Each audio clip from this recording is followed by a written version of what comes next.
Hi, Mr. G here. Hey, we're going to have a little journey here with a melody written by a student of mine. Her name is Brianna.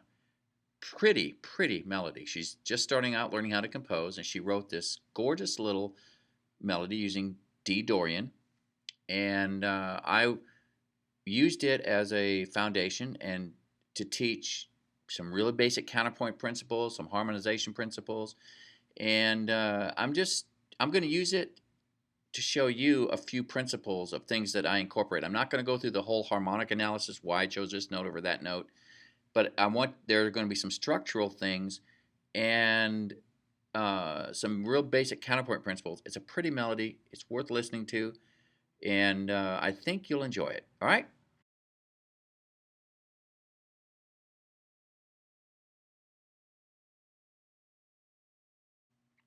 All right, this is Mr. G. I'm going to show you something that I worked on with a student of mine. Her name is Brianna, and she wrote a very pretty melody using principles that we've learned in our composition class.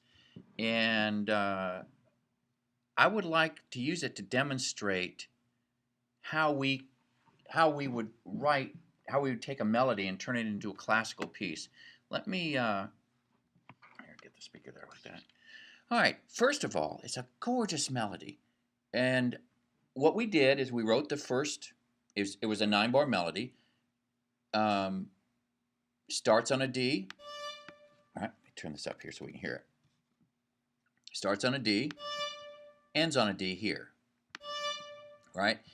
And here's a melody. I'm gonna let you play it. Ignore the violin part for a second. I just want you to hear the melody. Here it goes.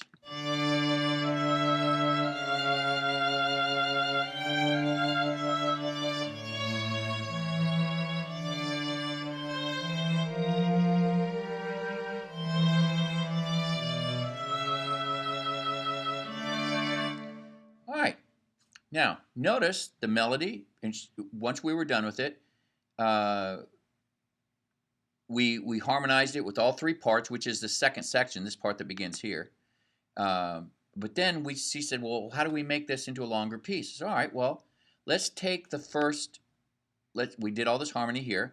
So that's our second section. Let's take just the melody first. And then what we'll do is we'll add a cello part, and we won't bring in the middle voice till the second section. So, all right, so notice what we did. The melody here is exactly the same as the melody from here to here. Now, the third time through the melody, however, I do something a little different. Here's the third time. It's all the same. There. The next to the last measure, though, is a little different. Notice how the next to the last measure is whole note E here. I put a different figure in here. So that's the first thing you should notice. Now, the second thing you should notice is you should see a couple, especially starting from the second section on, you should see what appears to be parts chasing each other. Like we have a series of 4 quarter notes in this measure here in the cello, right? And then we have here, followed by the viola, and then we have, like here in the third section, starts off with the cello, which is followed by the viola, exactly the same part, and then followed by the violin, starting on a different note, but the same descending 4 quarter notes. Again, here and here. Then we have a slightly different thing where the cello goes, here, followed by the viola, followed by the coming back with the cello again, on a different note, same figure though. See how it looks the same, but just starts on a different note. And then we have followed by same figure, starting on a different note to end it. So you can see how the viola, actually we start here. Let me get this measure here. There we are. The viola, it's the cello, echoed by the viola, followed by the violin, and then we do it again. Viola.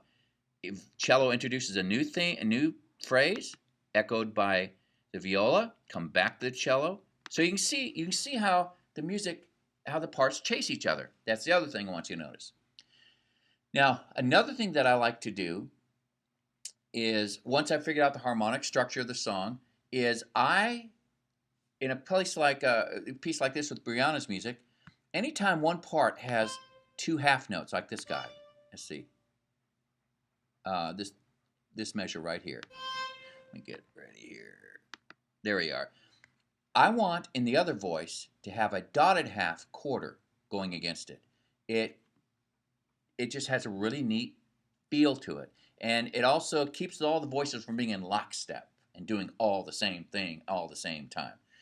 I do the same thing here. The violin has two half notes, and I have a dotted half quarter, right? Again, two half notes, dotted half quarter, right? Two half notes, dotted half quarter. Half notes here and here, right? And the violin and viola. Again, dotted half quarter here. See how that works? And then in the third time through, I pretty much have the parts chasing each other. That's the big deal there. There's not a whole lot of that. Here we are, two halves and a dotted half quarter there. Two half notes, dotted half quarter here. So it just has it gives it a really nice vibe, very nice feel. Now, harmonically, Brianna has her melody split up into 4-bar sections. It's an 8-bar section. At the end of each 4 bars, she ends on a dominant, an A. Right? Same there, same here. So every 4 bars is a 5, which leads you to 1. Dominant makes you go to 1. So now I'm just going to play the whole thing for you, and I want you to hear it. And it's a really pretty little melody. Here we go. Oh, I'm sorry. That's not what I wanted. I wanted beginning. Thank you very much. Here we are.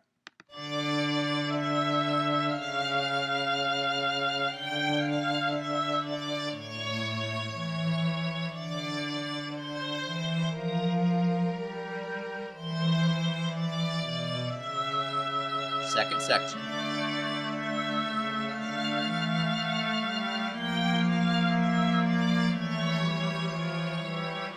Hear how those parts chased each other? Alright. Echo. Echo. Echo. New theme. Echo.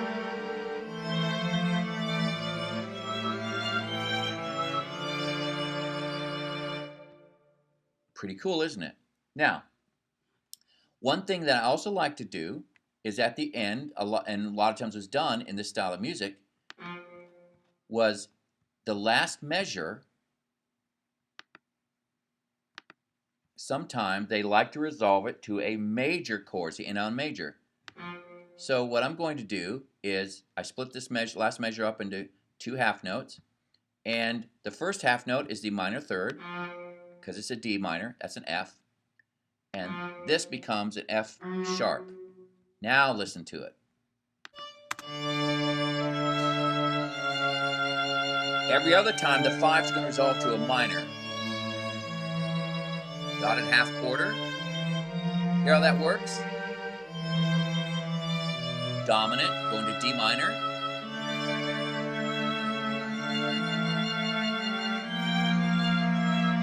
Echo.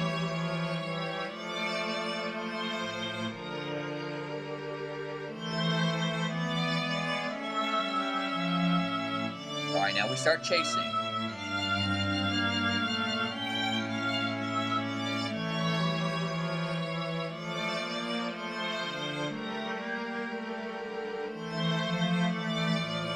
All right, get ready.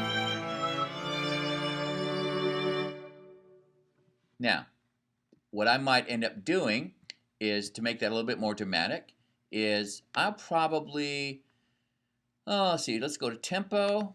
I'm going to select 90 beats a minute there. Put that up there. Right? And then at the end, just to make it more dramatic, I'm gonna drop that tempo way back. So it's gonna be maybe like 60 beats a minute. So it just stretches out that minor third to major third thing. So listen, the last couple measures.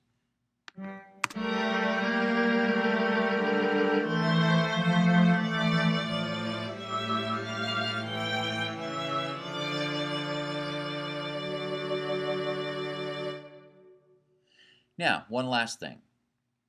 A lot of times, instead of going from a minor third to a major third, I'll do what's called a suspension. I'll have a G to an F sharp instead of a F to an F sharp. Listen what that sounds like.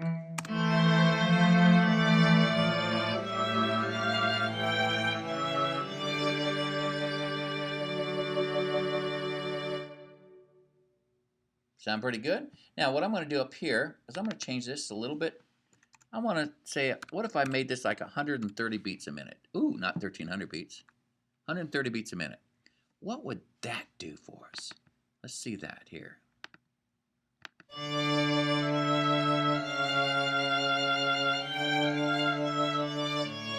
I kind of like it.